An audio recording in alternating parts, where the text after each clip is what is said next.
Nakolekta namin ang pinakapangit na shoe fails ng manlalaro maliban sa Big Baller brand, na karapat-dapat sa listahan ng pinakapangit. Ang mga sneaker na ito ay kasing sama ng mga manlalaro na nagsuot nito ay mahusay. Sa video na ito, pag-uusapan natin ang mga pinakapangit na signature shoes sa NBA history. Ang ika-10 sa ating listahan ay ang sapatos ni Dwyane Wade noon na Converse Wade 1. Ito ay isang misteryo pa rin kung paano ang mga dating manlalaro ng NBA ay naglaro ng full court basketball sa Converse All-Stars, isang kakaibang hindi komportable na sapatos na walang suporta. Ang unang signature na sapatos ni Wade ay hindi maganda ang hitsura at pakiramdam kaysa sa mga nauna nito.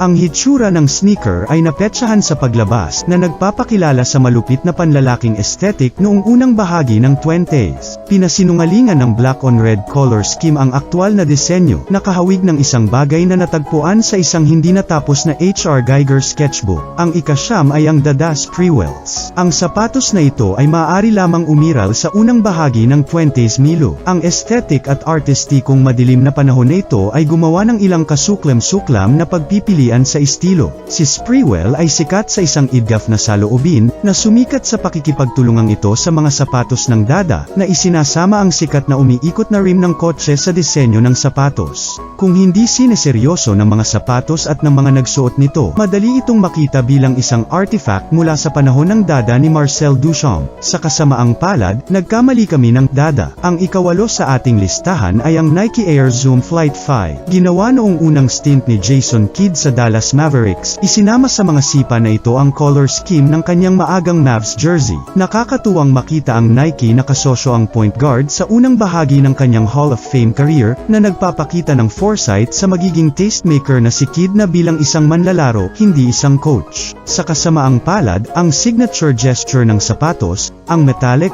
plastic na bula sa gilid nito, ay madaling scratched at scuffed na ginagawang imposibleng tamasahin ang mga mapahamak na bagay bago sila bumaba tulad ng unang stint ni Kidd sa Dallas. Ang ika-9 ay ang Starbury 1. Ito ay isang tough. Sa isang banda, hindi kapani-paniwalang nangyari ito noong 2006 nang ang mga atleta ay walang konsepto ng mga isyong panlipunan, ang agwat ng kayamanan, at mga bata na nagpapatayan para sa pinakabagong Air Jordans. Ngunit si Stephen Marbury ay nagbigay daan para sa affordability at cultural equity sa pamamagitan ng pagbebenta ng kanyang sneakers sa halagang $15 lamang. Ipinatupad ng mga sapatos ang orange at blue color scheme ng kanyang New York Knicks team noon. Ngayon, ang mga sapatos na ito ay pangit bilang impyerno, at walang sinumang may anumang cash ang nagsuot ng mga ito. Ngunit ang pagtatangka ay mas mahalaga kaysa sa resulta, at ang mundo ay magiging mas mahusay kung mas maraming kumpanya ng sapatos ang nag-iisip tungkol sa mas malawak na implikasyon ng mga puntos ng presyo at kayamanan kapag naniningil para sa isang pares ng mapahamak na sapatos. Ang ika-7 sa ating listahan ay ang Adidas Kobe 2. Bagamat maaaring tinularan ni Kobe ang laro ni Jordan sa court, pinilit niyang gayahin ang kanyang iconic na estilo dito. Ni ang kanyang pag-trap o estilo ng pananamit ay hindi nagsimula sa anumang panahon.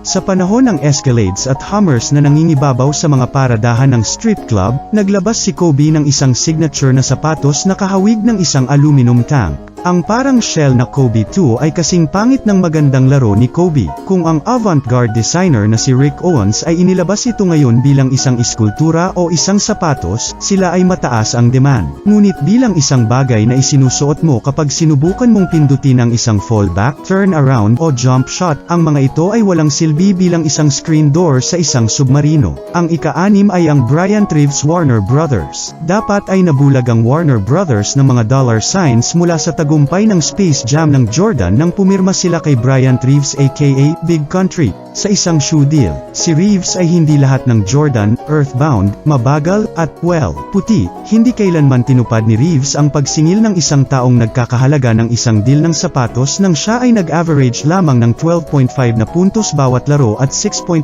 rebounds bawat laro sa panahon ng kanyang karera. Kakatawa, ito ay mga dudes na kahawig ni Reeves, mga dad bod brothers, na magsusuot ng kanyang sapatos ngayon. Ang isang pares ng Reeves Warner Brothers collab ay isang precursor sa bawat New Balance dad shoe na isinusuot sa mga coffee shop dates sa buong bansa. Ang ika-5 ay ang Nike LeBron V. Sa parehong taon na ginawa ni LeBron James ang kanyang unang finals taong 2007, inilabas din niya ang kanyang pinakapangit na sapatos, ang Lebron. Ang mga sipa na ito ay kahawig ng Instagram Dayglow na mga painting nina Jimi Hendrix at Biggie Smalls, sining na ginawa ng mga artist na sumusubok na gamitin ang dating celebrity at estilo. Binasted ng V ang Air Force One, na gumamit ng mga strap bilang isang elemento ng pagtukoy sa disenyo. Ngunit sila ay mukhang isang bagay na isusuot ni Soulja Boy bilang sinturon sa mga ito. Ang ikaapat ay ang Karl Malone LA Gear Catapults. Isang sapatos na sobrang pangit, sinasalamin nito ang puso ng lalaking may pangalang taglay nito.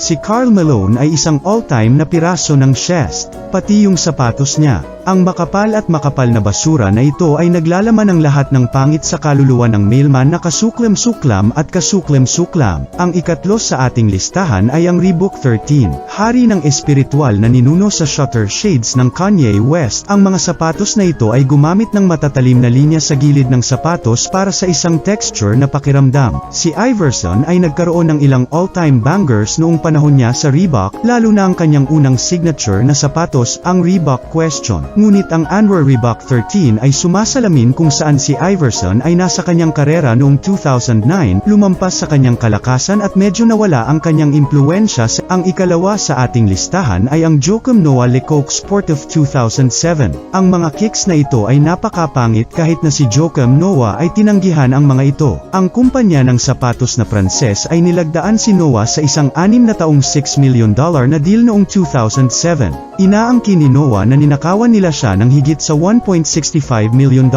Kahit sino ang tama, ang mga sapatos ay pangit pa rin bilang impyerno. Sinabi pa ni Noah na ang kanilang hindi magandang disenyo ay nasira ang kanyang mga paa, na nasaktan ang kanyang pocketbook, karera, at reputasyon. Ang at-una sa ating listahan ay ang Adidas Heat Check. Habang ang isa ay naglalaro ng mga hoop sa heat checks, ang mga strip na sensitibo sa temperatura ay nag-convert ng init ng paa sa isang kemikal na pagbabago ng mga kulay para sa tatlong signature na Adidas stripes. Sa kasamaang palad, ang mga guhit na iyon ay madalas na nagbago ng kulay bago pa man magsimula ang laro dahil sa matinding mental at pisikal na paggawa na kinakailangan upang malaman at pagkatapos ay isagawa ang lacing ng convertible na dila ng sapatos. Sa teorya, maaari itong ilipat mula sa performance wear sa casual wear sa pamamagitan ng isang pares ng mga nakatagong flaps at isang boat dock-like rope anchor circle thingy sa gitna ng dila na aktwal na may nakalimbag na pangungusap ng mga tagubilin.